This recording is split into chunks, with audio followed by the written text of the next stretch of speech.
Sir, we are good to go. One second.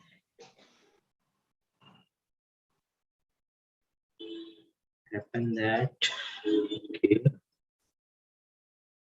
Okay.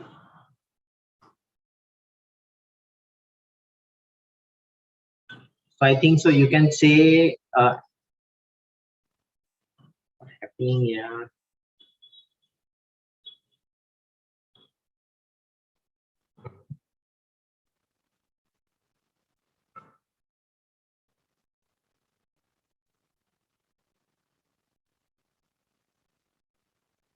कहाँ से आ रहा है? Sorry. तो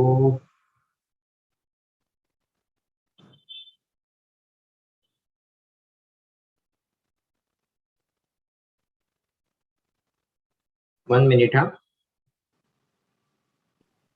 We have one more minute, no issues. Nothing but Ayush को मुझे बोलना पड़ेगा. मैं शेयर कर रहा हूँ और कुछ और शेयर हो जाता है.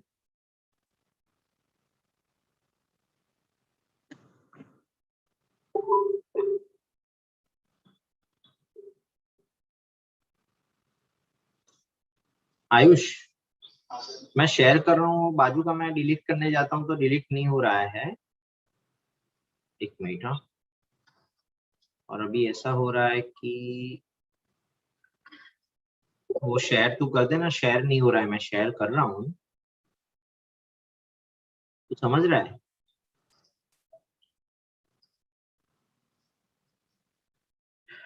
हाँ, तू आ गया.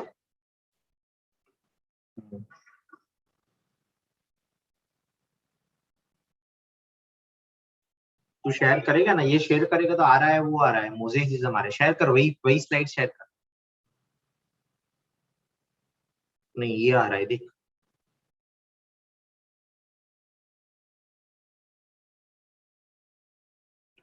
बस ये हो गया.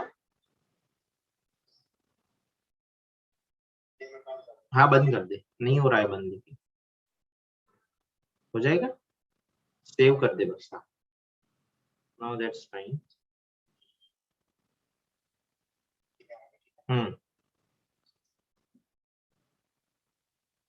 8:31 हो गया. हाँ, ओके. Now this fine. मैं चला जाता हूँ. यस, हो गया. एक मिनट से नहीं आ रहा है फर्स्ट स्लाइड.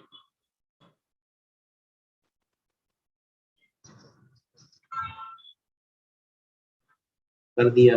आ गया. Yes. So, am I audible? Yes, sir. Yes, sir. Perfect. So I think so. We will explain because of some technical problem, but we can start something about the management of the male infertility, and I make it this something very like journey of sperm and its role in fertility, how to deal it. So ultimately, it's a management of male infertility. I'm interested to. This is a very subject which is very important for especially those who are male and male IVF specialist or male gynecologist who wants to deal with this male infertility, because where the examination of the testes and everything is much more difficult. So this is, we have a more focus, and I have more focus on this management of the male infertility. So looking to that, we are just starting from the incidence of infertility. And as we know that commonly that male factor is around 30%, about that 20% is the idiopathic and 10% unexplained infertility. But let me tell you something about that. In today's era, male infertility, which is sometimes it is male subfertility, which is not detected by our investigations, and we are a little bit confused regarding the semen analysis report, which was considered as a low normal report. So I will be considering looking to all this thing that today male is responsible around not most 50% as what the female is responsible. Let us see the world, that how it is distributed in the world. Then let me tell you something. It is the most more incidence is more visible about the high temperate countries, and especially Middle East part is 60 to 70%. And if you see something about the people, those especially here about the Eastern Europe is having the 55.73%. Then we can come to the Latin America, then coming to North America, and the lowest would be in the sub-Saharan Africa will be the lesser. Africa is around 43%, which are much more interested in Asia. Asia is almost around 37. Lowest will be considered in the Asia, that the male infertility incidence will be visible. Now, what are the facts of testes? The testis weight and volume. So at puberty, reaching average 20 centimeter in 20 centimeter cube in young man, and then decrease slightly with age. Normal longitudinal length. If you see the length of the testis around 5.1 centimeter, the weight of the testis around 15 to 19 gram with a specific gravity of 1.038 gram per milliliter, and the right testis is usually 10% larger than the left testis. What about the spermatogenesis? Previously, it says about 42 to 76 days, and it's now last publication says 42 to 76 days. That this is that 33%, 42 days to detect greater than 33% of new sperm at this time point. And in all other, it took around 77 to 60 days. So that's why we can say around all subjects achieve greater than 70% new sperm in the ejaculate by day of 90. So this is all about the confusion which was, but I think so we need to focus on 3-month therapy or to the patient, especially when we are doing about the hormonal therapy for the new spermatogenesis, not about the antioxidant therapy. Now, this is about the causes and consequences about the male infertility. If you see something, how they divide it. So male infertility, where we are much more focused about the 17%, which is the incidence of the varicocele. Then we can say 34% is about the unexplained infertility, and we'll be more focused about the other part of the other, that like immune factors are the 5%, other cause 8%, hypogonadism is 10%. Now let me some dividing about this is another one diagnosis of 1,834 patients with male infertility problem. Look at this problem, how they are distributed. Again, if you see oligoesternal teratogenic, where it is divided 34.6%. So more pronounced will be 34.6% is oligoesternal teratogenic. If you ask me something, the part, then the testicular disorders are more common, and varicocele are also the second most common, will be like that. And infections and inflammations 8.5%. So this is what I have to distribution of the male infertility. What are the reasons of the male infertility? So we are dividing local conditions. So local, that means around testes, then it will be a varicocele, infections, epididymoorchitis, testicular trauma. So trauma, infections, and varicocele. These are the 3 factors which are surrounding the testes. If you ask me, the environmental lifestyle factors, which is considered smoking, pesticide, radiation, excessive use of the mobile phones or something, radiations of like mobile and laptops. Systemic conditions may be diabetes, cancers, medications, and systemic infections. So it is very easily understood. Now we have to divide something in maybe pre-testicular, testicular, and post-testicular. When we are finding out certain odds or certain exospermia, right? So this is when the pre-testicular, testicular, and post-testicular. Pre-testicular, we can have a different syndromes, maybe a Kalman syndrome. It's very small amount of the people may have isolate LH deficiency or FSH deficiency and hypogonadotrophic hypogonadism syndrome. Pituitary disease, pituitary insufficiency, hyperplastinemia, exogenous hormones, growth hormone deficiency. This is the pre-testicular.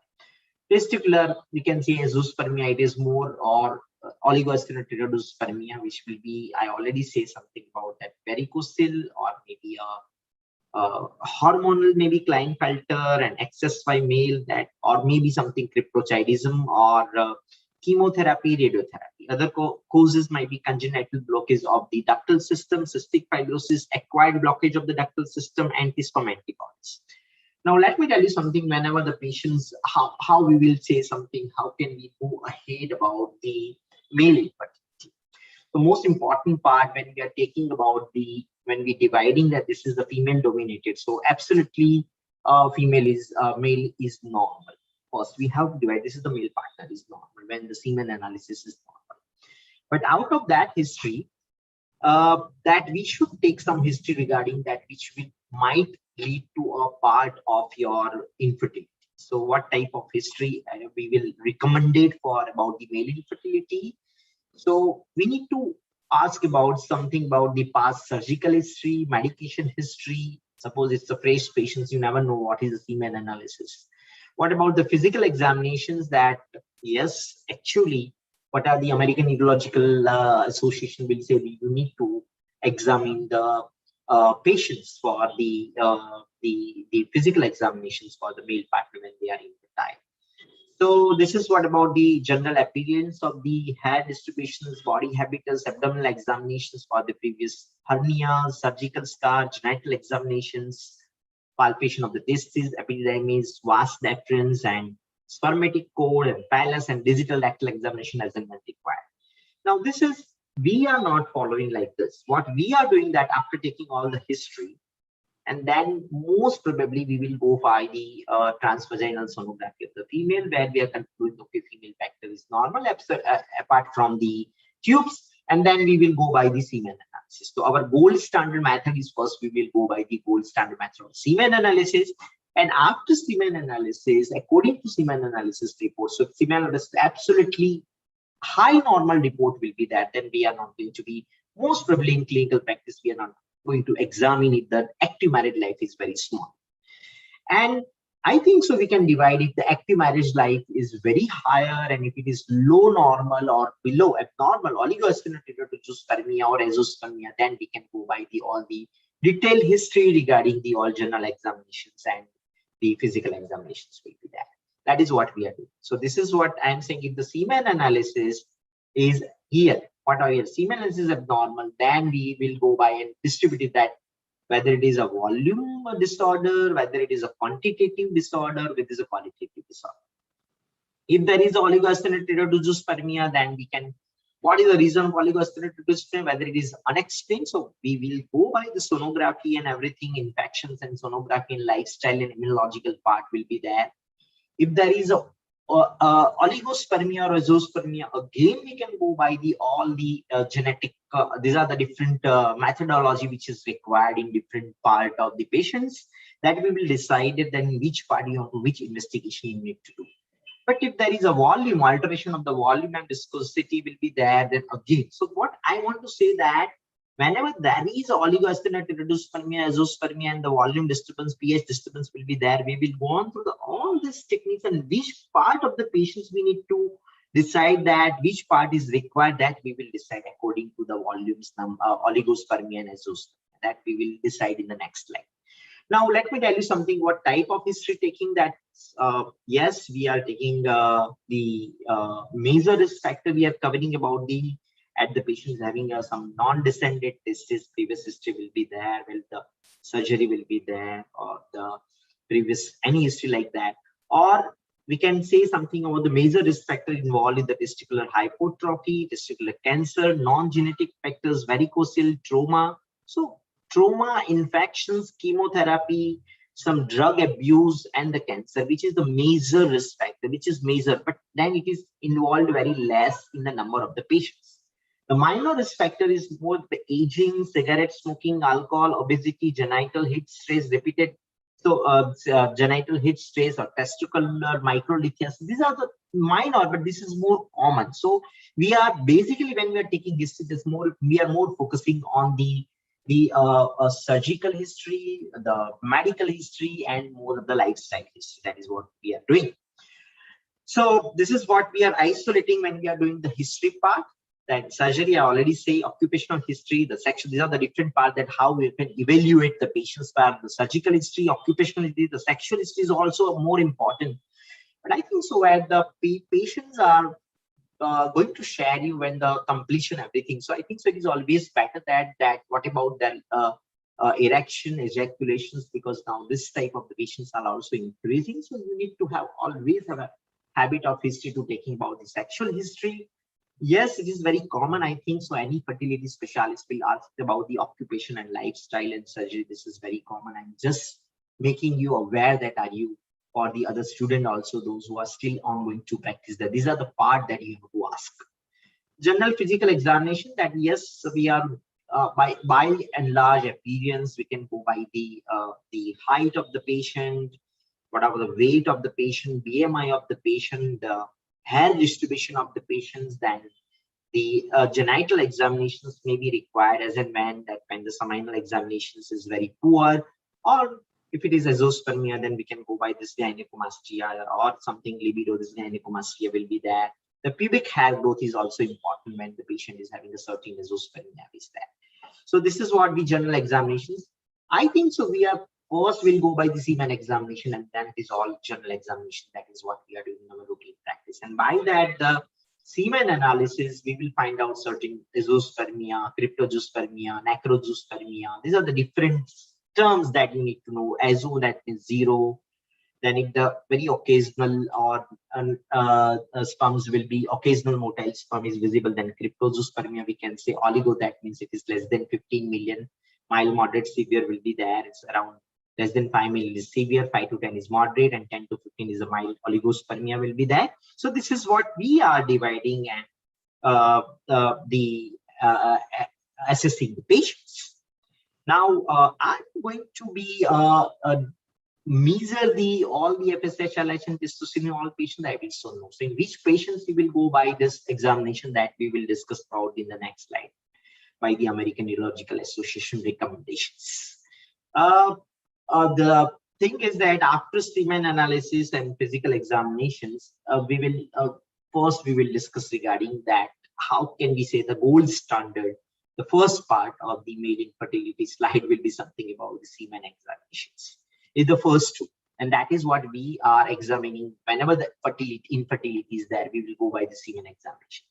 When we are having the semen examinations, we have a 3 type of disorder. It may be a count, it may be a motility and morphology, both are, it may be a volume disorder, right? So count, motility, and morphology.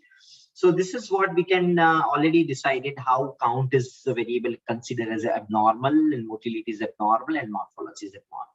So this is how other cases beyond semen analysis might be have because in what I want to say that above a macroscopic, after the microscopic view, in which patient that we need to go beyond semen analysis, and is this test is really required in today's IVF scenario, and what are the thresholds and which are the tests, which technique is more important, that we will discuss in the next slides. So what is normal semen analysis? And the normal semen analysis, if you see something from 1980s to 2010, and changing scenarios from 60 million count to 15 million count, right? And the motility, which is considered as a 50% to 32% progressive active mortality will be there.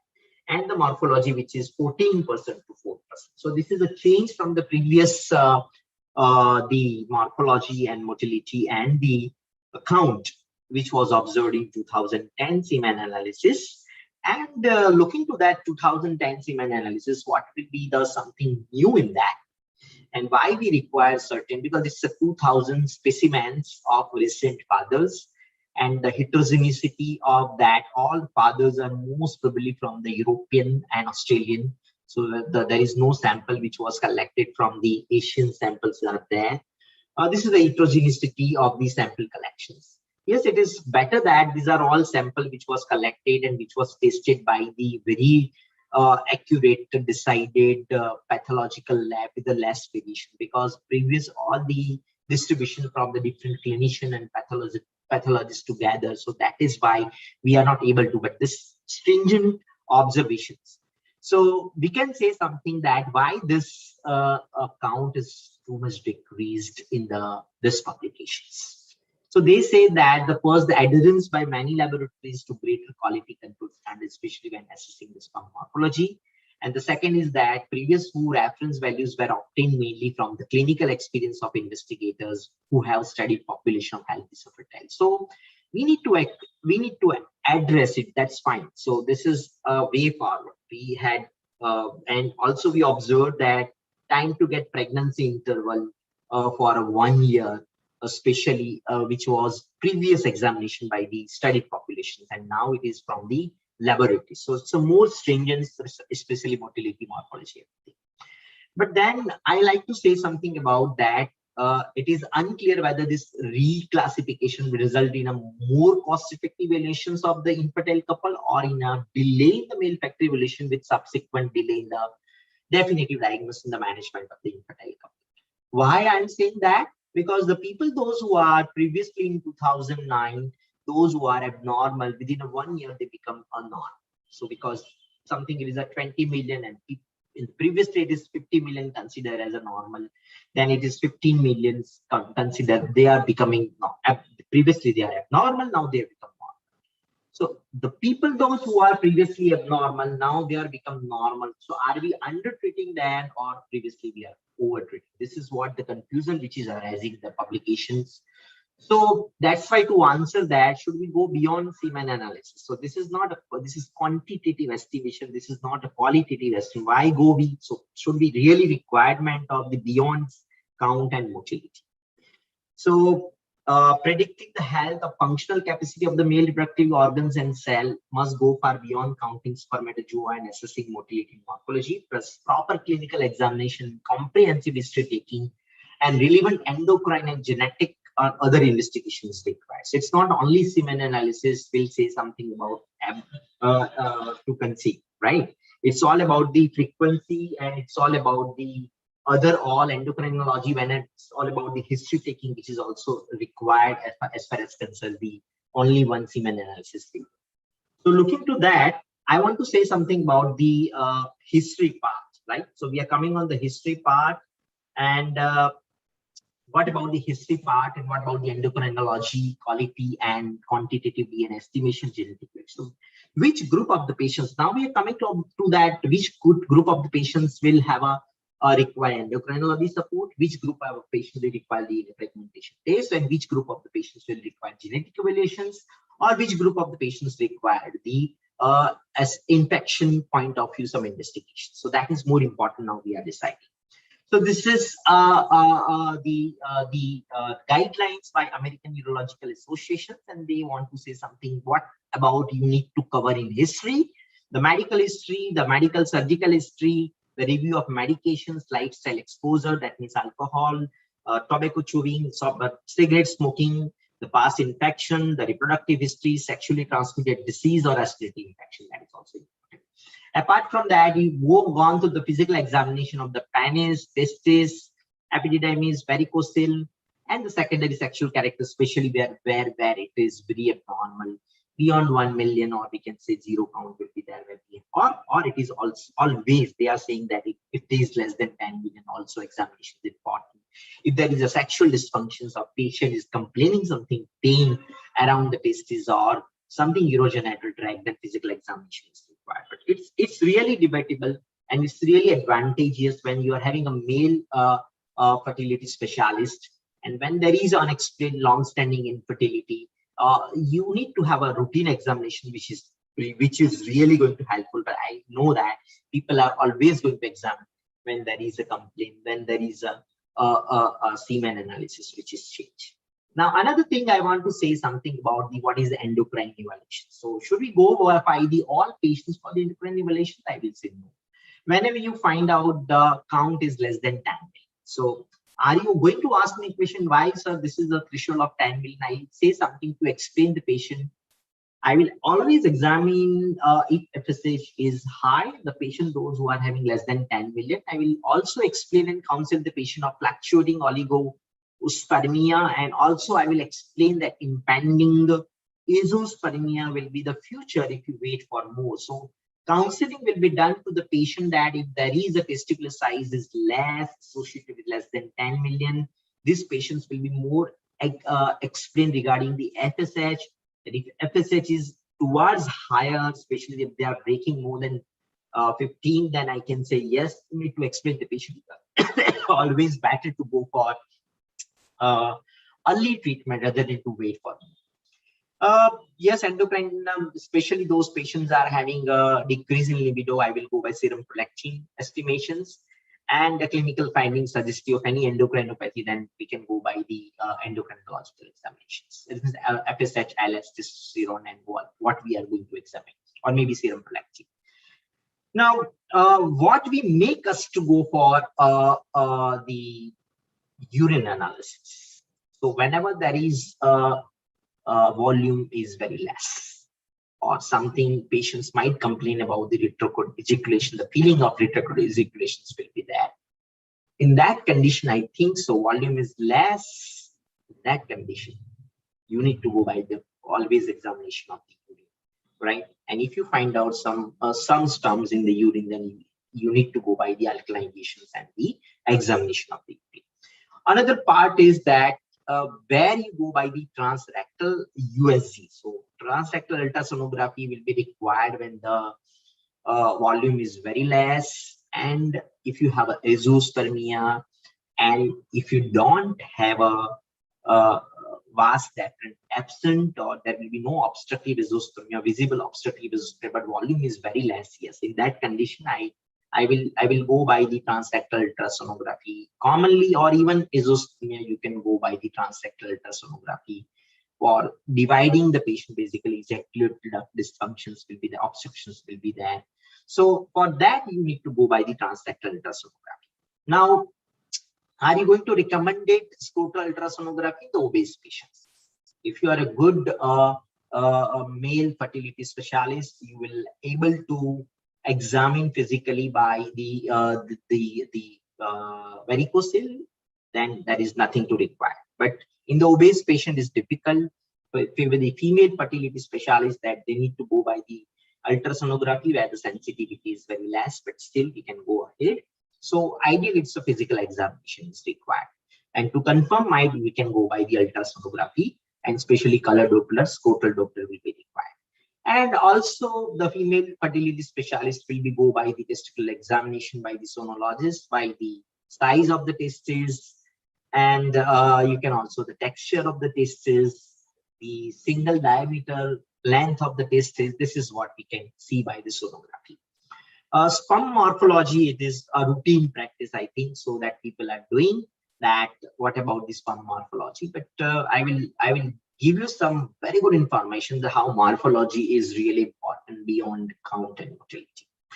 Now, where we need to go by the infections, if there is a more than 1 million leukocyte per ml, it should be evaluated for genital tract infections. And I will tell you something about how can you treat, explain this patients, or you can refer the patients to the urologist. That is what maybe people are doing.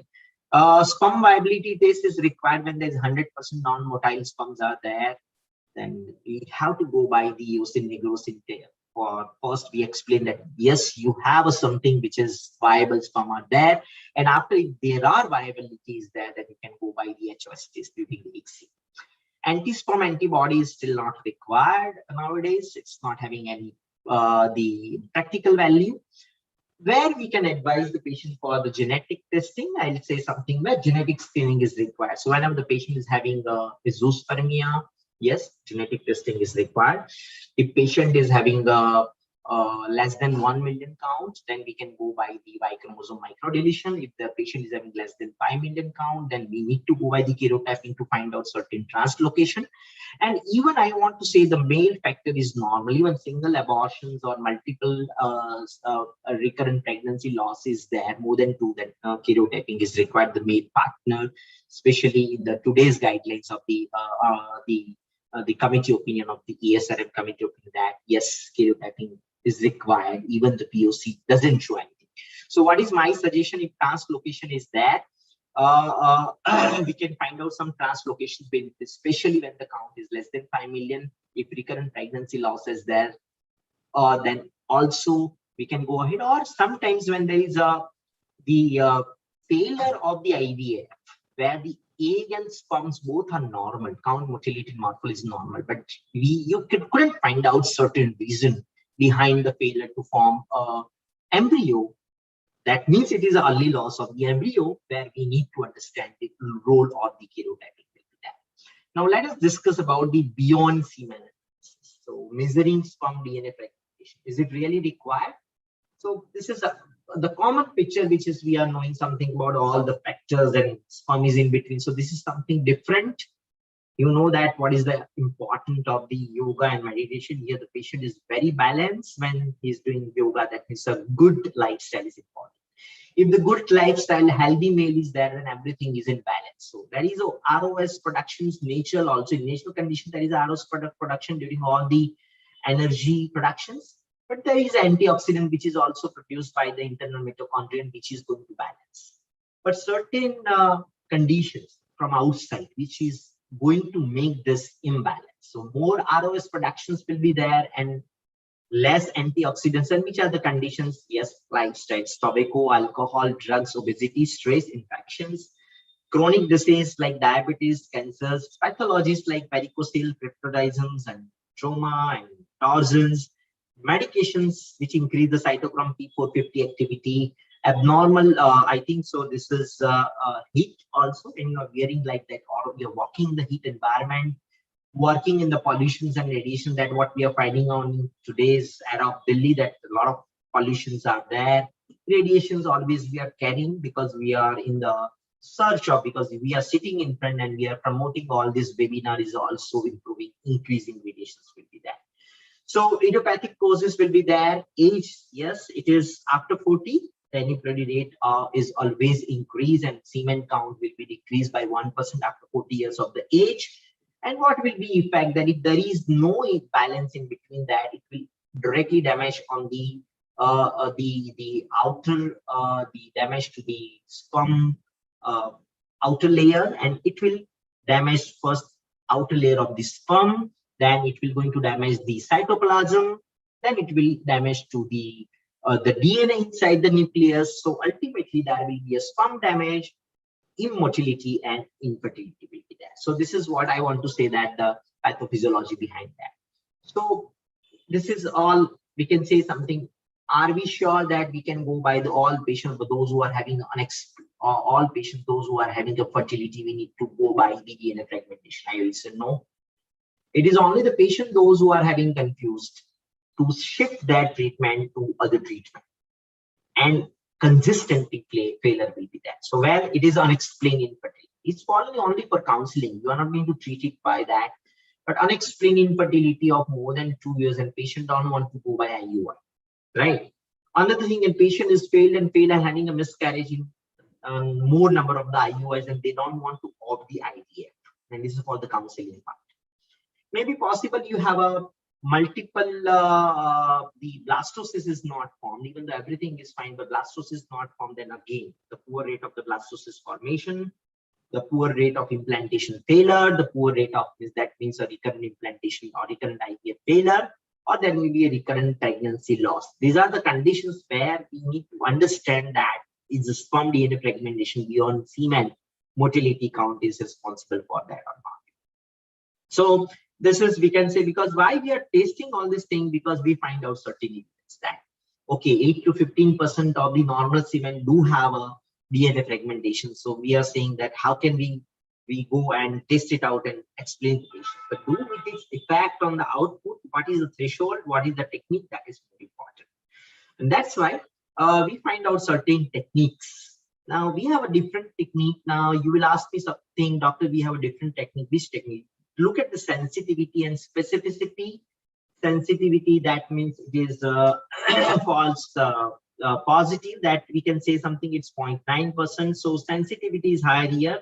Sorry, sensitivity is 0.8% of alkaline comment, which is the one of the highest. So I think so the alkaline comment is having the highest sensitivity and specificity, 0.8 and 0.9%. After that, I think so the tunnel technique is also having a higher sensitivity, but sensitivity is higher in alkaline comment. So alkaline comment is one of the standard first line of the technique. If you're really interested to use the technique, then alkaline comment. And the cheaper and easily available in your and having a good sensitivity and specificity, I think so that will be acid sperm chromatin dispersion. So this is, we are using the sperm chromatin dispersion because it is cheaper, easily available in your clinic, and you can do easily within 1.5 to 2 hours and give the reports. But if it is, if you have a clinic where the this instrument is available, I think so the first line of technique will be alkaline comment will be there, right? So this is we can say that we find out now by using this alkaline comment. This is the different that they reduced the blastocyst formation. So the overall that whenever the threshold, which threshold we can use, we are confused by these all the publications, but we can say yes, it is related to some when we are using alkaline comet and when the threshold of the DNA fragmentation is higher, it is really related to the less blastocyst formation. So now the discussion is going on that I'm not in favor of DNA fragmentation to all, and I'm saying that is the case for counseling. We are just waiting for the better, affordable, easily available, and when the threshold is really affecting the output, then yes, it is a good. So this is the SWOT analysis, and I'm just telling about the conclusion of the SWOT analysis. So what I want to get, the taste for the future should be available in my clinic. It is cheaper, so easily available. It should be cheaper. The fast technique and the sensitivity and specificity is very higher. And I like to say something about that. The threshold should be decided by the all guidelines, so all the experienced person, that okay, we can explain it at this threshold, that if you have this problem, this threshold, then you require IUI. You will not get pregnancy by natural intercourse. You should go by the IUI. And at this threshold, we are so much confirmed that okay, IUI will be not the go forward. It's better you go by this threshold. IVF will be better treatment. So this is what we are waiting of the thresholds and the easily availability, and that is what the future will be there. But at present, it is still not helpful.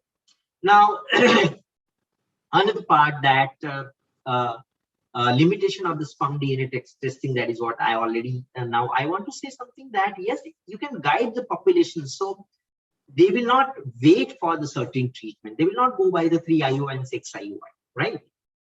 But the thing is that whenever you are doing IVF, the DNA fragmentations will not help it out. It's give you some fancy taste and some fancy reports like some chuckers and some bars and everything, but it will not give some output. See, let me tell you something. What I am saying, that whenever you are doing ICSI, ultimately you are reducing the DNA fragmentations, and you are selecting the one sperm. So you don't know the one sperm and what is the DNA fragmentation. You should use the novel technique, which will reduce the DNA fragmentation in the one sperm. That is what ICSI or INSEE will be there. So this is the laboratory assessment. I will go by this publication, that how the semen DNA fragmentations test should be used, in which are the indications. Already we have discussed about the unexplained infertility. Patient is having a chemo and radiotherapy, then also we can go by the DNA fragmentations when they start conceivement, or they have a high morbid obesity. Yes, we can do something for the counseling. They have some occupational exposure and they have a long-standing infertility. For counseling, we can do it. And another part that maybe if there is a multiple IUI failure, long-standing infertility, and blastocyst failure, the counseling part, we can use the DNA fragmentation test.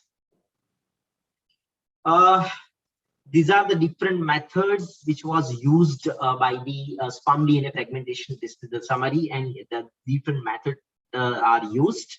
And already we discussed something about that. The alkaline comet test will be the most preferred test as far as concerns the DNA fragmentation. So now we understand the very clear-cut message, especially the DNA fragmentation test, that it will be not to invest something 18 to 28 lakh rupees machine in a DNA fragmentation investigation. It is always better to go by a few indications. And even this era, that the threshold of the DNA fragmentations will not decide the type of the treatment. And even this era, that the instrument which is better, that availability and the threshold which is more problematic, so it is better to avoid, especially in IVF. It is only for the counseling purpose, and when patient is confused to change over the treatment, then we can go by the DNA fragmentation test. That is what the very clear-cut message, that not to do DNA fragmentation in the routine practice.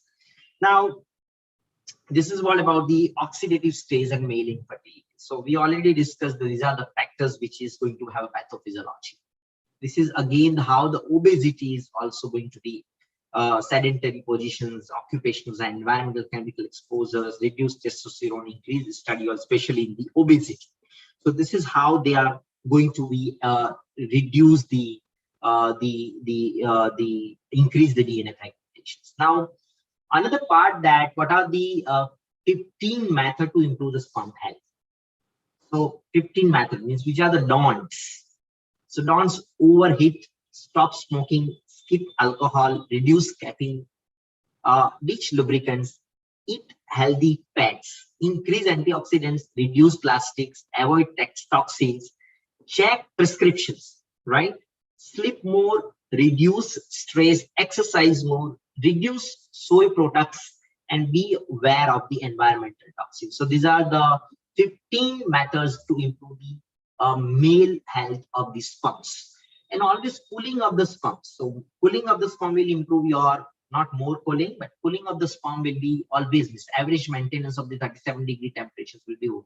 If you have a more heating of the sperm in saunas and seat hormones and bike riding, these are not good for the sperm production. Hot tubs and laptops and sittings and grilling and stirs. So this is what I want to say. Yes, you can go buy some cold shower, testicular cooling devices available. The people, those who are working in this lifestyle is there, and there's ice pack and frozen peas will be there. So this is available to cool your testes. Now, what about the diet? Yes, if you are taking a diet which is having a high energy intake, a low antioxidant intake, high saturated fat is more, low fruits and low vegetable consumptions, and high red and processed meat consumption. So meat, more fat, less antioxidants, and less number of the vegetables and fruits. So we, I think, so we people are doing a best if we are going to get a staple food, that what we are doing, but we don't know what about the pesticides which are used inside that. This is what we are. See, I'm going that a lot of things that presently around me. I think so. This is the mobile that I have here. I have a cell phone. I have a tower beside my clinic. I have a wireless. All this available in my clinic. I'm talking about on this computer. I'm using in the morning with exercise with radios. I always in the radar of the radar. So yes, this is how they are going to be effective. And that's why this is not catchable. And this is going to be effective. That's why we have a more and more male infertility. Again, now the new generations are increasing their BMI by taking that. What are the food which is there? And because of that, more and more BMI problems are, more and more fatty children are there. So BMI is more than 30 kg. How they are increasing that? Chronic epididymitis or erectile dysfunction, obstructive sleep apnea, increased adipocytes, and these increased adipocytes, increased peripheral advertisement of testosterone. Estrogen level is higher, increased pro-inflammatory cytokines, increase is ROS, and that will be going to have damage on the male factors. This is a good slide to explain that to patient, that how your obesity will impact. It's not like that you are bigger and bigger and will not affect your fertility. BMI, this is the description of the BMI. Everybody is knowing that. And now we are discussing about the out of this lifestyle effect. First, we say something, okay, DNA fragmentations are increasing. Why this oligosteroid or subfertility is there? Because we are having a certain lifestyle disorder, where I discussed about the alcohol, tobacco, coffee, obesity. These are the factors. Now I am discussing about the infections, and which are most probably there is a minimally in male infertility. The most important part, minimal accessory gland infections, maybe, right? And how we can say something that, and when we have to go for the investigation. So first of all, that if you have a patient is having a urinary tract infections, might they are coming with you, might the patient is having oligosteroid, or most important, when the semen analysis will say something, round cells in semen. If there are more round cells in the semen, we have to go by the orthotoledin staining, and if this is something distinguished between the immature germ cell and leukocyte. If there is a leukocyte, then we need to go by the two technique, which is called semen culture. If we have a more than 1 million leukocyte, then yes, semen culture will be there. And then we need to find out which are the bacteria will be there. Or we can go by the PCR technique to detect the other organism like chlamydia or uroplasma or mycoplasma. And then we can treat according to symptoms of the patient. If the patient is having only urethritis, then 2 weeks of antibiotic according to the symptoms. If patient is having only epididymitis during the test within 3 weeks, but if reach to prostatitis or prostatic fluid is also, pain will be that. Digital rectal examination. This is all about the what I'm telling about the urologist examination. So you can refer the patients to the urological examination. So what we are dealing that we have a more than 1 million leukocyte is there, right? And if the culture is significant pathological bacteria, abnormal growth is there, and there is an increased viscosity, increase in pH is there. These are the patients as a fertility specialist, and my endologist will inform that you have this is the sign, right? Where if there is a 2 factor of the C, that means maybe a more leukocyte and more pathological bacteria in culture, that yes, I want to give antibiotics in this patient. So clinical criteria adapted for the diagnosis of the minimal accessory gland infections, where you are saying that if C is 2 times, okay, 2 C factor is there. If there is a prostatic, so I will go for the history. If patient is giving a history like I have a urinary infections, I have a pain after the sex, this is called honeymoon syndrome, that patient is having that I am having orchiditis or epididymitis, pain will be there. And you have examinations where you can, my pain is not there, but something is abnormal on the vas deferens tenderness, epididymal thickening will be there. Digital rectal examination will show something, all these things. Then we can also, if A is there or A plus B, that means B is a prostate and C is something about that we are having a seminal examinations abnormality. So anything which is history means you can easily understand that patient is having a certain history of lower urogenital infections plus seminal examination, maybe A plus C, maybe B plus C, maybe 2 C factors, maybe A plus B. These are the things, but most we are going to be miss these patients, those who are having the C, that means pH, volume, viscosity, and more than 1 million leukocytes there. Out of that 2 C's there, then we need to also understand that is something is about the minimal accessory gland infections, where we need to treat according to urologist opinion. Now, whatever, sometimes it goes to 0 count, so that's why. And then they will come out Exospermia, but within a 3 to 12 weeks, they will come to oligo and normogospermia. So any viral infections, you need to wait for minimum 3 months, and then you can minimum 2 months will be there, 60 days will be there, or 12 weeks. I am saying that this is 12 weeks, that means 90 days will be there, where you can observe that that semen will become normogospermia. So what the time that you can wait for the sperm density after any exposure of the infections, it might be a viral or maybe a bacterial will be there. If there is a chronic damage, then it will turn out into the exospermia or oligospecific exospermia will be there. So this is again more than 1 million leukocytospermia, male accessory gland infections will be there. Now, this is the algorithm. So I will not go by in the detail because we are definitely being a fertility specialty. It is only our indications are where we need to assess the patient. If patient is having a history or patient is having abnormal semen parameters, that means the leukocytes will be present or something, the pH and the viscosity is abnormal, then these are the patients where we need to understand, examine. Either we are going to refer the patient to urologist to prescribe the medications, or it is always better in the era of this medical legal world, it's better to refer the patients to go the urologist for the further treatment. And then after that, we need to go by the semen examination, urine examination, it's all abnormal, that's fine. So we treated lifestyle, second are the infections. Now the third other common cause is varicocele, more common rather than the infections, right? So varicocele, that first of all, that can we go by certain thumb rule?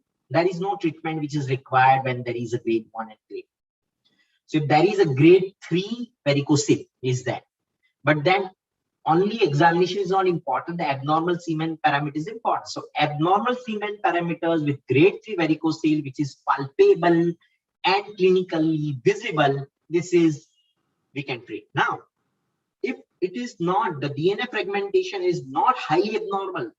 If it is highly abnormal, then and then repair is required. If it is normal, then I think so that we can go by. This is a good idea to go ahead for. It is good idea to go ahead for the IVF treatment rather than to treat the patient. So this is what the whole treatment of the varicocele will not occur in the era of ART. That is what I'm telling.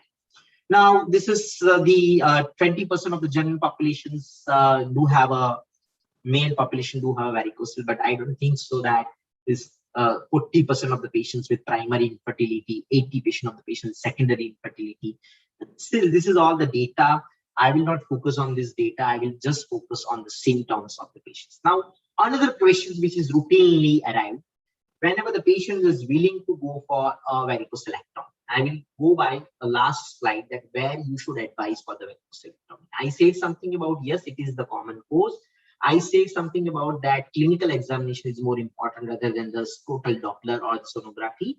After varicocele compared, you need to always treat which varicocele should be do focus that is grade 3, palpable, clinically palpable and painful.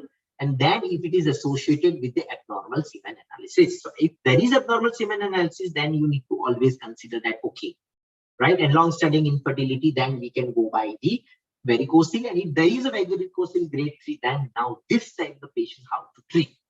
I already said something about that. If DNA fragmentation is normal, then again I will go by the IVF rather than to advise the patient to go for the ART treatment, rather to go for the varicocele repair. Now, what about that if the patient is having a less than 1 million count in grade 3 varicocele or something, occasional motile sperm will be there, everything. If you are having a very bad count, very bad count, less than 1 million, in that condition, what I want to advise that it is better to have a one IVF, one ART by all the techniques. If the female is younger, right? If it is failed, blastulation is failed, that means no embryo is formed, all embryos are arrested, or patient is failed after transfer, because a lot of people still transfer D3 embryo phase cycle in this type of the cases. And if it is failed or all pregnancies are abortions, yes, you need to freeze the sample of minimum 6 to 8 sample you can freeze, and then you can go for the grade 3 and high DNA fragmentations and palpable and painful varicocele should be operated in this type of the patients where it has failed first time. Now, if I want to go by the operate in this type of the patient, then which is a base surgery, which route is base, the microscopic inguinal or subinguinal route is always. So microsurgical approach has lowest morbidity and failure rate, that is what we can say, right? The failure rate is only 1.4%. You can say other all our failure rate is very high. So you need to opt a very the experienced microsurgical, and it's very difficult to find out in the era of urologists because people are more focused on the other surgery rather than this microsurgery. Now, let me tell you something. If the patient is having a varicocele, now, what is the meta-analysis is saying that after varicocele repair, would you really find out increasing live birth rate? And what will be the output? There is no conclusive evidence by this meta-analysis that the varicocele repair is improved the spontaneous pregnancy. So I'm a little bit confused. And in my practice of this 16, 17 years, I don't know. But this is always be counteracted by the urologist. And I don't know that is it really over treated varicocele, or I don't know that is really treated varicocele. Still it is a dilemma, but I will believe like that in the era of IVF. By my experience, it is always better to offer IVF first in the younger population. If it is not working, then you need to freeze the semen sample, and then you can offer the varicocelectomy by the microscopic inguinal and subinguinal route, and then followed by any IVF. And if there is a DNA fragmentation, highly, then also indication of the varicocele will be there. Now, another part that, yes, if there is a DNA fragmentation, suspecting DNA fragmentations, and if there is unexplained infertility, oligoasthenic Exospermia, where we are, definitely we are know that when there is a count is less, motility is less, and the morphology is poor, there is association of certain lifestyle disorders or certain exposure is there, where we require antioxidant therapy. So only 2 questions as a clinician is required, that which combinations I can give to the patient, and these are the different combinations, but I will say L-carnitine, acetyl-carnitine, selenium, OQ, zinc, ascorbic acid, folic acids, and these are the combinations which is required. So I think so. This is the publication 2012, and which is also published in the Kruger Education. But only the last part is that latest publications we should not give for 90 days. It is always 60 days, and the pre-treatment when the patient is really trying for the pregnancy, it is always better. So when you are doing a treatment like IU and IVF, it is better. I don't think so in natural intercourse, it is always better to prescribe. So we are prescribing in the natural intercourse, and very routinely, even we find out 15 million, we are finding out 6-month therapy of the certain lot prescription, which is unnecessary. You can always prescribe whenever there is needed. Your prescription should be very short in the male infertility. Any consultant should have a very short prescriptions and precise prescriptions for any disease. Don't prescribe something which is considered as over-treated or over-treatment, which is not required. Now, let us see something about certain techniques which are going to reduce the DNA fragmentations or will improve. So what are, I can say something that you need to do, this is the technique. So there is no need for the DNA fragmentation test, but that this type of SOPs will improve your success rate of lab, that you have always sought abstinence. So don't have a long abstinence and the collection of the semen. Frequent ejaculations are also having a less DNA fragmentation. So always make a habit that if there is a previous more IVF failure, then the 2 sample will be collected and the second sample is sufficient, then it is always better to use second sample rather than the first sample. Another part is IMC is also reducing 78%. Whatever the technique out of this 3, we are using double density gradient technique, especially severe oligosteroid Exospermia. So it is also having an IMC, that is what we are using, not that much of fond of max or other techniques. Now, this is the strategies to diminish the damage of the sperm sample used for ART. We already say something here that what we are doing, yes, IMC here, or ICSI or IMC, right? And it is also age dependent, so we can explain temperatures dependent. All these things will be managed. The decrease in the semen samples fragmentation, that what we discussed. Now, let me tell you something about the patient selection for IUI. So where you can say something, okay, we are not going to perform the IUI, it is better to go by IVF. Now, it's all about the clinic threshold. Now, this is the published publication threshold, and publication is saying post-was motile sperm count is less than 5 million, right? Post-was motile sperm count is less than 5 million. So I would like to say something, whenever your count is less than 10 million and 10% motility, I'm not, I will say restrict your number of IUI. I will not reject that patient, but I will say restrict your number of IUI, because it's very difficult to counsel the patients. And there are a lot of heterogeneity in the consultant explanations, that the threshold is different from consultant to consultant. So always be rational. Be rational. If there is a male-dominated infertility, it's better that to use ART rather than doing IUI in the younger group of the patient nowadays, because fertility now IVF is a better treatment rather than the IUI. Now this is what about the male subfertility. So what we do something when there is a less than 15 million count and less than 10 million or less than 5. I already say something. If there is a less than 10 million count, then endocrine evaluations. And if FSH is higher, then take the patient faster. If there is less than 5 million, then karyotype is important. Less than 1 million, then this bichromosome microdeletion is important. And in all that conditions, also FSH is also important. It is also important to how to also taste the physical examination is also important. I'm not going to, the ultrasound examination is important when you are having oligosteroid and you are not that much of experience for varicocele examinations. Physical examination is sufficient. Transrectal ultrasound sonography, we already say something for the ejaculatory duct obstructions. So we'll not discuss all this thing. We already discussed in the previous part. Now, let me tell you something about after all investigations. This is about the what about the algorithm for karyotypes. So we already discussed less than 5 million where we start, less than 1 million exospermia and preterm pregnancy loss, and even the count and motility is normal. But if there is a blastocation formation, is this unexplained decreased blastoation formation, yes, karyotype is always there. So now what about the morphology?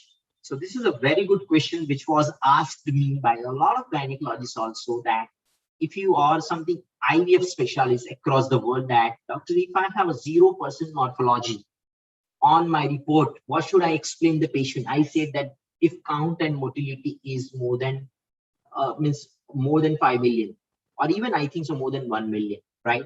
I think so.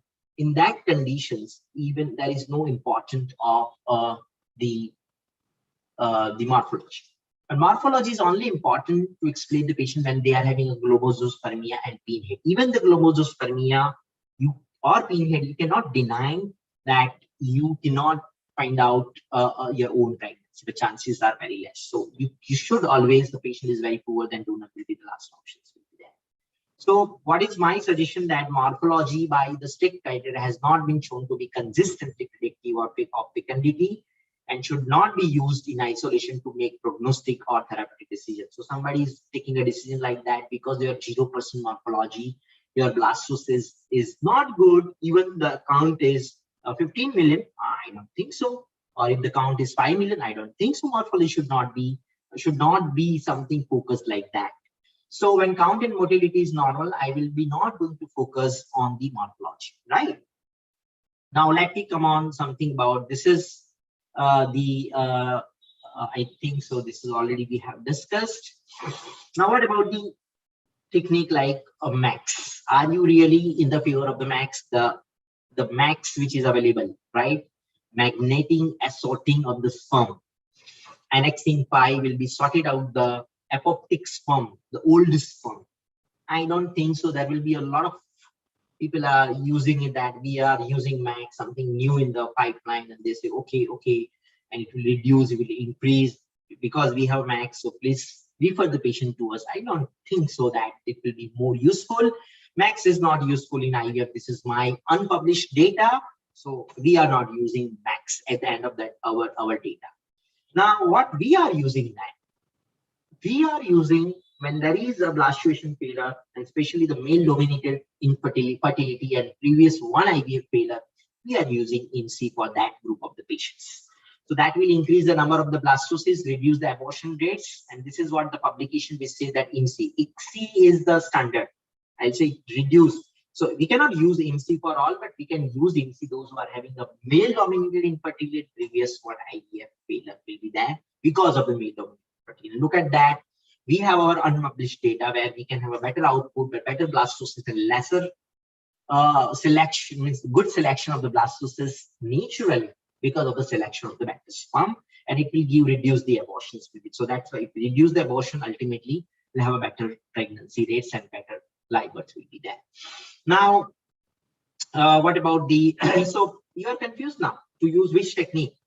Somebody say you can use a double density gradient plus max. Somebody say double density gradient plus the IMSI. So what to use? And now you can have a very novel approach to use. So let me tell you something. Still we are researching in our center. Let me come out with our published data of all these things. We are in the publication of the number of the patients that we will publish, because we are not interested to publish a 25 or 50 patients. We'll have a bunch of the patients, then we will publish about the novel technique. So, but one thing is more common, one thing is more important, that you can have a whatever you're using, don't expose more sperm to outside, because also it is increasing the DNA fragmentation. So always you can have a one theory in your lab, one strategy in your lab, and in my lab the strategy is frequent ejaculations or short abstinence, frequent ejaculations. Third is double density gradient method. Fourth is IMSI as and when required. And fifth is we are analyzing the novel technique, which is maybe a future to reduce the DNA fragmentation by sanctifications. Now, what about the office evaluation of the exospermia? I already said the physical examination is more important, right? First is that we need to isolate that it is a retrograde ejaculation. No. Then we can go by the clinical examination. So wherever the clinical examination is not possible, they consider, especially the female consider, they will go by the transrectal ultrasonography and the scrotal Doppler or scrotal sonography. They will go by like that, or they will go by the pelvic MRI also. By that, they can find out that by all physical examinations, we can have a CBAVD.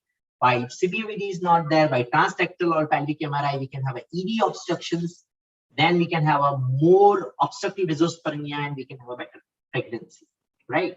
And another part is that, lastly, I can say that non-obstructive Exospermia, then again, how we can treat the non-obstructive Exospermia, that I will say that if the patient is having a non-obstructive Exospermia, so I will say here, the vas is palpable, then we will go by the FSH first. So I will go by the FSH, LH, and testosterone, right?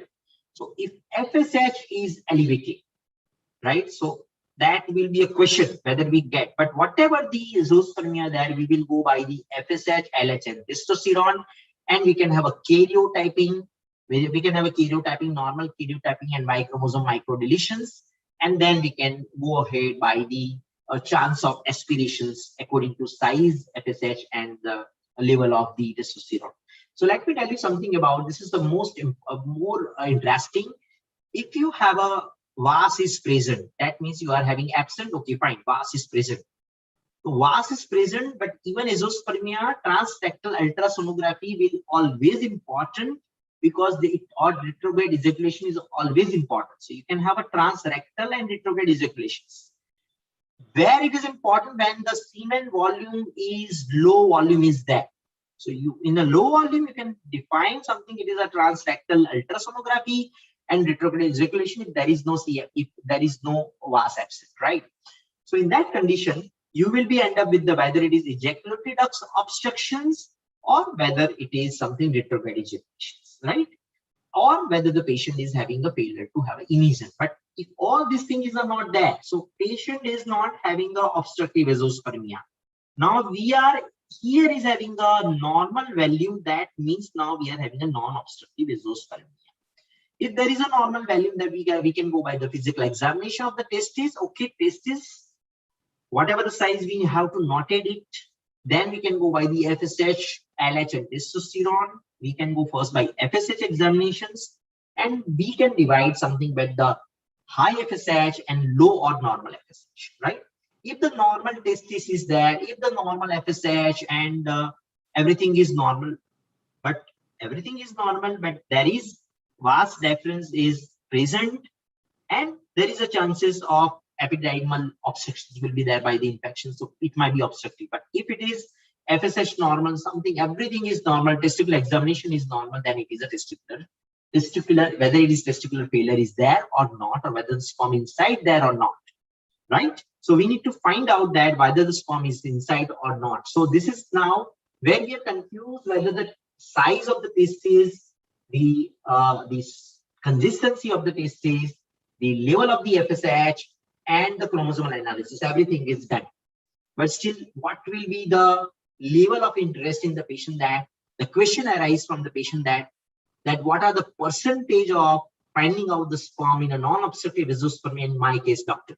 Then how can you counsel this patient? So you are going to counsel the patient that first you can have a differential diagnosis, then you can counseling about the chance of finding sperm for ICSI, intermediate molecular genetic diagnosis, then selection of the sperm retrieval candidates who may benefit from intervention before sperm retrieval, by application of the most effective, efficient surgical method for sperm acquisitions, and utilization of the appropriate laboratory techniques for handling retrieved gametes and accumulating embryos, culturing for the ICSI. So you can say something, which are the techniques which is available from the testicular aspirations. And before that, there are a lot of questions in our mind. You will ask some doctor that patient, those who are high FSH, what is your suggestion? Let me tell you something, your experience, and this is the publication. So all are retrospective data. This is the publication of Raman Singh and from Miomi, and he's a urologist, and what it published in Fertility study in 2009. And look at the FSH level less than 15 and more than 46. The high FSH should not be a contraindication for micro-TC. So my word is very clear. Should not be contraindications, and this is what they are finding out more sperm in certain patients also. But still, I would like to say it's a prognostic factor. You should have to have some cutoff value where to use micro-TISA. So What is the predictive value for FSH? These are the 21 articles were included in the meta-analysis, and we find out that it will be really doing a histopathological finding will be have a helpful or not. I will say yes, it is helpful, but still it is not recommended because it is invasive. So we need to find out certain before to any non-invasive, and non-invasive is first is cutoff value to do micro TISA and not to do micro TISA. So where to do micro TISA, the cutoff value of FSH is 19.4. Above that, and you need to do a cutoff the micro TISA. There are other factors also that I will discuss where to do micro TISA. As far as concerned the FSH, if it is high level more than 15, 19.4, some people are saying if it is also 15, then you can go by the micro TISA. It is associated with the small testis, flabby testis, and the chromosomal examination that I will discuss in the later slide. Now, what about the testicular volume? And this is the testicular volume where we can see that sperm retrieval rates with micro TISA are similar. This is also Ramasamy, Miomi, this publication now. These are the publication retrospective data, and still I couldn't match it with Ramasamy in that volume, a very low volume which does not affect the rate. They have same successive. So still I'm not that much of it. I say something smaller the volume, you should have some less retrieval chances will be there, but you should, when there is a small testis will be there, you should use the micro TISA rather than TISA. The patient, those who are having a Y chromosome microdeletion, if they are having a AZFA and AZFB microdeletion, then chances of retrieval is less. So I'm saying that high FSH, micro TISA, small testis, micro TISA. Genetically, if there is a Klinefelter's, micro TISA. If there is a Y chromosome microdeletion is present in AZFA and FB, then you should explain the patient retrieval chances very less.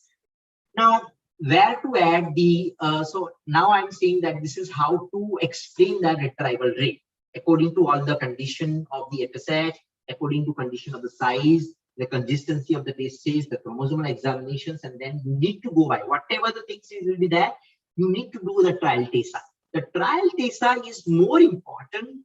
Trial TISA is more important when patient is really not ready for any donor sperm, right? If they are ready for the donor sperm, by and large, then I think so we can go by the stimulations with simultaneous with the TISA procedure will be there. But if they are not ready, yes, we need to go by the trial TISA. Now, how this also very debatable, because in trial TISA, in very difficult cases, it is really very difficult to retrieve the sperm in the next, because you need to go by the micro TISA in next, and the first micro TISA is more good rather than the trial TISA. This is all debatable, and the freezing is still debatable of the sperm, whether the very old and very immotile sperm which was retrieved and you can freeze and then you can have it. Yes, we are using the vitrifications, the kit which is vitrification, the utensil which is available to freeze the sperm, but I'll say still it is confusing. It is not giving the big data. So as far as concerned the oligoasymmetric Exospermia, are you want to use these patients to go by the hormonal treatments? What is your counseling? Let me tell you something about, I will treat only first hypo. If there is hypo, yes, I will prescribe the clomiphene citrate and FSH or HMG. But if there is no hypo, right, then I will choose the patient, those who are having a oligoasteno, that means less than 5 million count. 5 to 10 million, I'm not interested. Those patients are having 5 million and less than 5% motility. And if there is a previous one IVF failure, I will put this patient, if there is a previous one IVF failure. And the patient, those who are having a 1 million count cryptospermia, if there is a previous one IVF failure, yes, I will go by medical management to give a one trial in this type of the patient for the boost of therapy. If there is no failure, you can use. If patient is young, then yes. If patient is very old and they are interested to go by only their sperm, then yes, we can go by some booster therapy, because very poor sperm quality with advanced maternal age is having a very difficult blastocyst ratio, or more chance of the failure will be there. So I think so we can use by that. These are the publications which say something, but I say something hypo and low normal FSH will require HMG and SCG treatment, and rest of the patients are if there is a previous one IVF failure and less than 5 million and 5% motility in that patient, I'm using a booster therapy will be there. So these are the different publications in Exospermia. I will not waste your time. Now, this is the summary of my hormonal therapy where I want to use something. If you are having a oligospermia, reduced testosterone, you are having a testosterone is reduced, normal or reduced FSH and LH. So that means everything is reduced. So you are having hypo. If you are seeing hypo, you can go by CC, even you can by SCG followed by HMG therapy. Now, if you are having a oligospermia, but your testosterone is normal and your FSH and LH, everything is normal, right? And I'll say something is fructose is present. Fructose is present. Then I think so testicular biopsy, directly you can go by the testicular biopsy rather than to, yes. But there are 2 studies where they are using in this type of the patient. When there is a oligospermia, they are using inside 100 milligram in a high dose, a daily or 100 milligram 3 times per week. That is what I used in certain patients, and we find out only 2% output will be there. So it's not a big deal. But if patient is really, because see, there are a lot of patients, they don't want to go by the donor anyhow. So that's why I'm saying certain therapies are before surrogacy, like that before adoption of any third-party donations.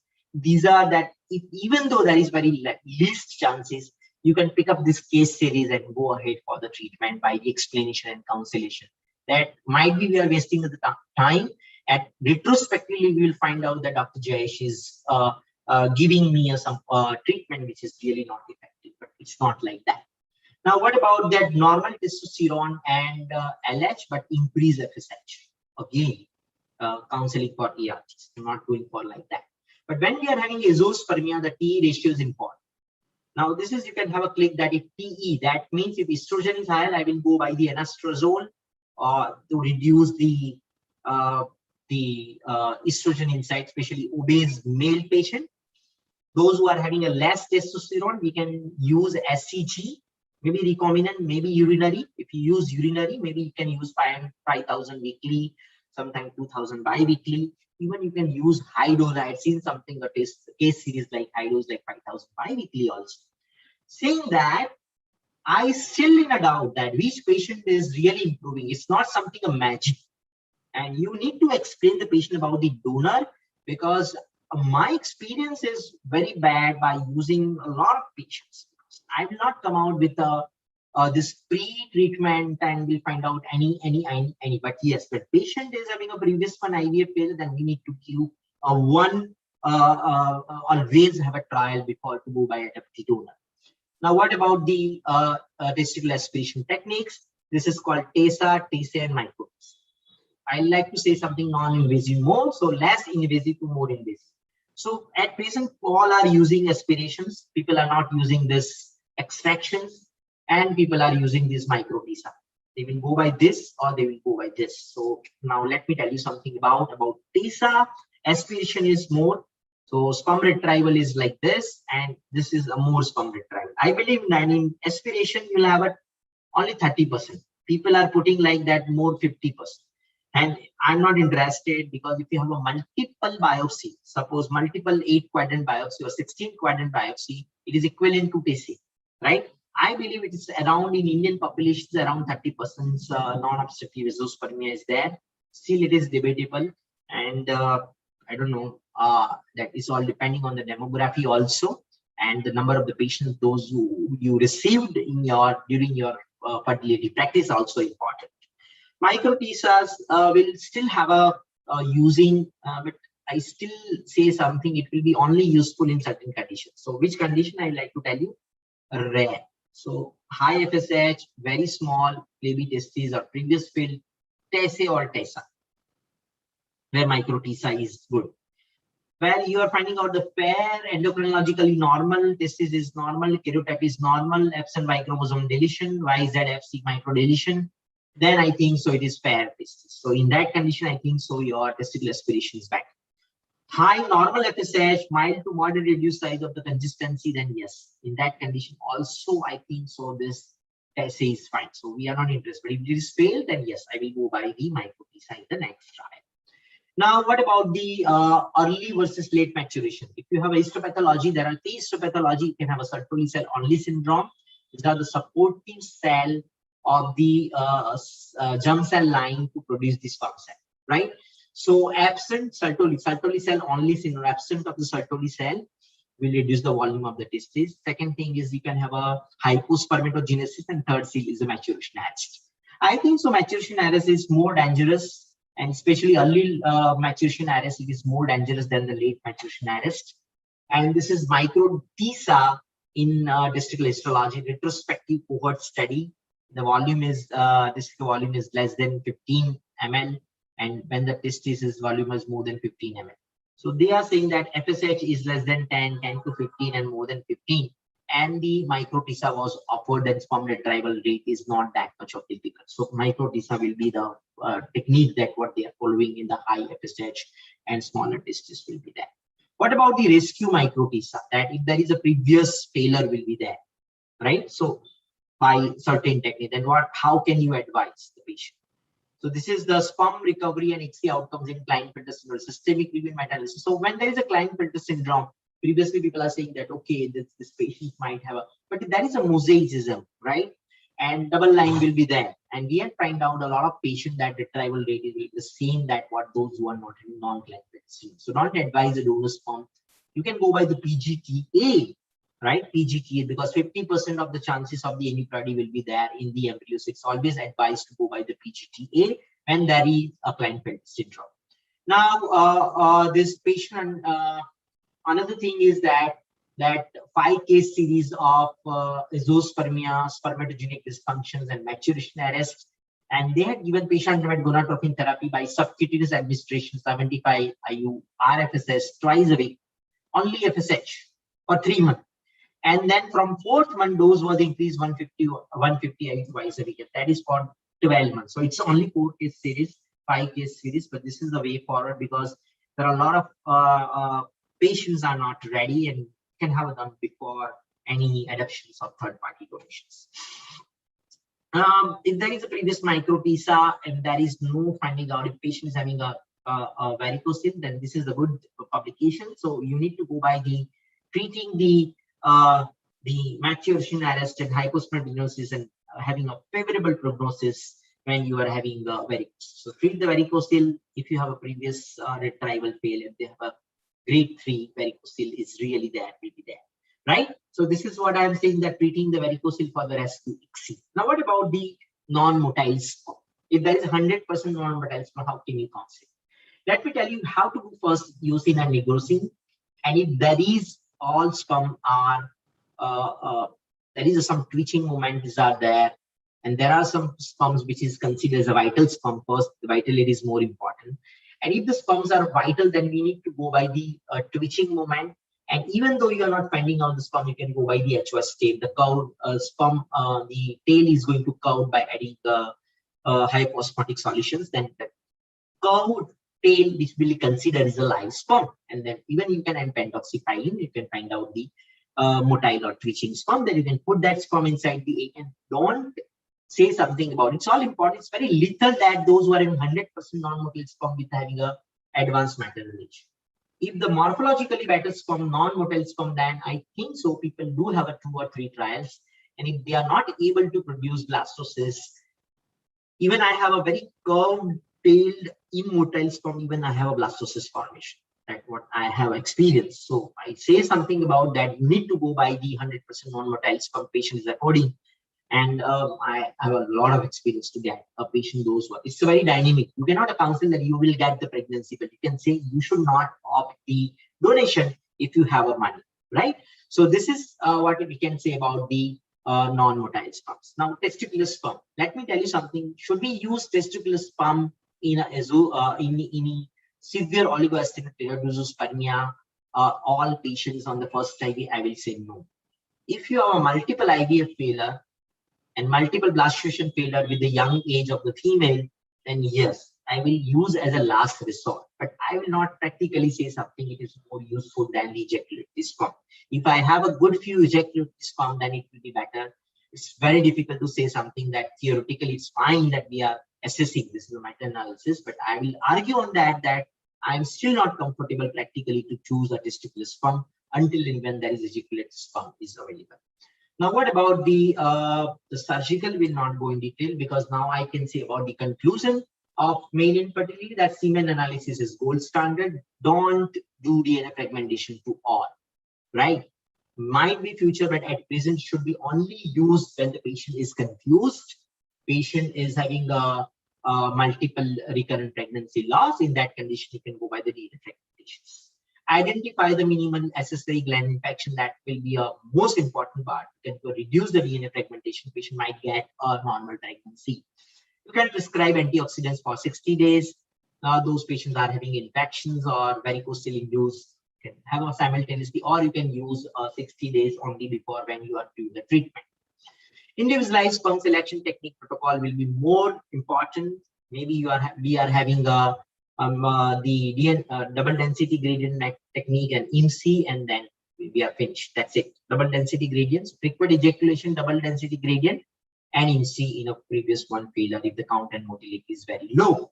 Micro TSA is a rescue surgery for exospermia for minimal damage. Not a first line of the treatment. It's only first line of the treatment in a certain cases, that what I discussed in the previous slide.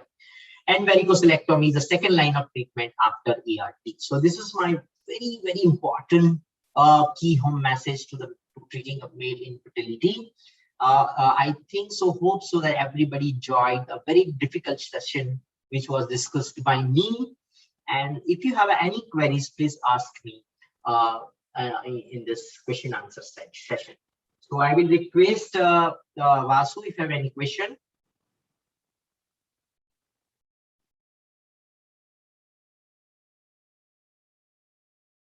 Vasu, I'm here.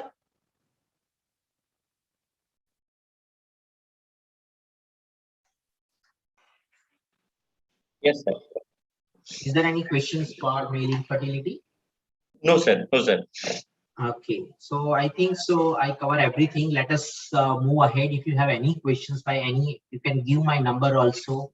Yes, sir. I'm much more interested in male infertility, especially exospermia, and when the patient multiple IVF failure and they need some help, then we can go by asserting our the different protocol that what we are treating the patients and giving the pregnancy for forward. So we are looking forward for this type of the cases of multiple IVF failure patients are insisting for their own sperms in the exospermia, where our teamwork and our micro TSA and all these things will work further. Thank you so much. So will be good night, and I think so everybody is taken their dinner during the lectures. I'm the only one person who had not taken dinner, so I will take the dinner and enjoy your Sunday tomorrow. Vasu, thank you so much for giving me a platform and providing all the technological support. And I will be always there for looking for the other all lectures which will be different from this master classes. Thank you so much. Thank you so much, sir. Thank you.